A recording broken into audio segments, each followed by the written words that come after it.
The Federal Communications Commission is ramping up the pressure on ABC and Disney by threatening to strip broadcasters of their station licenses.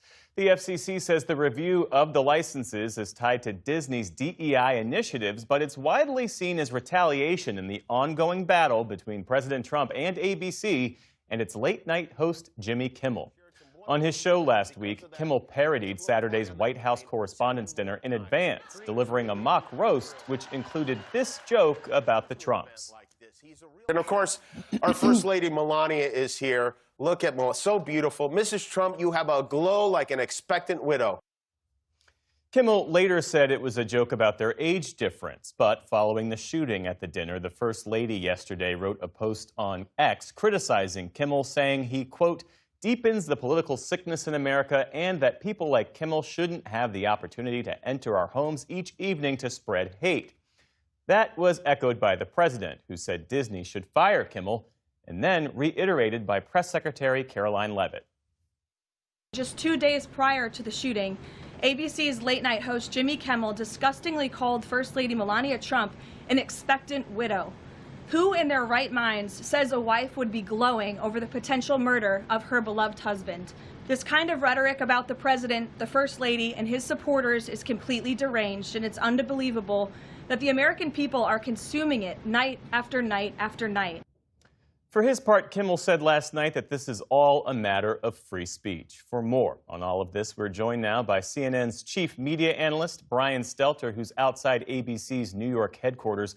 Brian, thanks for making time for us. So the FCC says the timing of this license review, coming within 24 hours of President Trump criticizing Kimmel, is coincidental.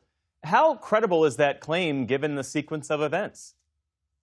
Well, I don't know any legal experts or FCC experts who believe that claim. It is true there's been an open investigation of Disney involving the company's diversity practices, DEI programs. That's been going on for quite some time. And it is true that just last week, Disney turned over some documents in that probe. So that's going to give the Trump-aligned FCC chairman Brendan Carr the excuse or the rationale or the story that he can tell publicly about why this is happening. But listen, we've heard President Trump threaten local TV station licenses for more than a year now. This is the first concrete action that the government's taking to follow up on those threats. The Carr is calling in these licenses for early renewal, which is a way to challenge the licensees. And it's going to cause a protracted legal battle. But the action today is being called by the lone Democrat on the FCC, Anna Gomez, quote, the most egregious action the FCC has taken in violation of the First Amendment to date. She basically says Brendan Carr heard Trump's complaint, and today he's answering the president's call. The last time the FCC revoked a broadcast license related to a station's programming was in 1969. There was a station in Jackson, Mississippi, which defended segregation on the air. What are the realistic outcomes here? Are we talking fines, conditions on licenses, or something more severe? I think the process is mostly the punishment here. It is unlikely that ABC would have its station licenses in 8 cities where it owns stations. It's unlikely those would actually be revoked. And if the FCC does try to revoke those licenses, again, it'll cause a protracted legal battle. ABC can appeal, and there's lots of legal rationale or legal history to believe that ABC would win. But here's the thing.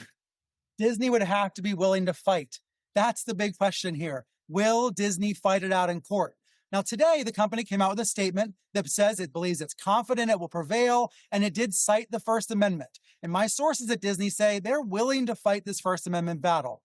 But will that be true over a period of months and maybe even years? We don't know.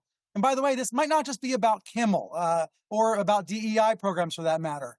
In this building is the ABC daytime talk show, The View.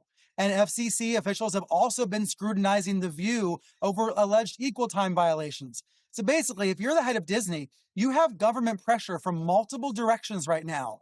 This is a big test for the new CEO, Josh D'Amaro, who just took over for Bob Iger 6 weeks ago. But so far, at least, my sources say he is willing to stiffen his spine and push back because this sure looks like a First Amendment clash.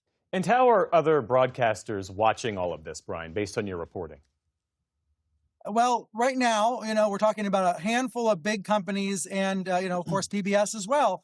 broadcasters that are licensed by the federal government. Channels like the one I work, CNN, they're not licensed by the federal government. But this action that we are seeing from the government, it does potentially have a chilling effect all across the mainstream media. But I am hardened to say that when we've seen these other First Amendment stress tests in America during Trump 2.0, America's been passing the test. Maybe not with an A+ grade, but remember last September when Kimmel was briefly pulled off the air when there was another controversy, and then he was brought back less than a week later? That's an example of Disney recognizing that it has to defend its stars and defend the right of comedians, and yes, journalists too, to speak freely.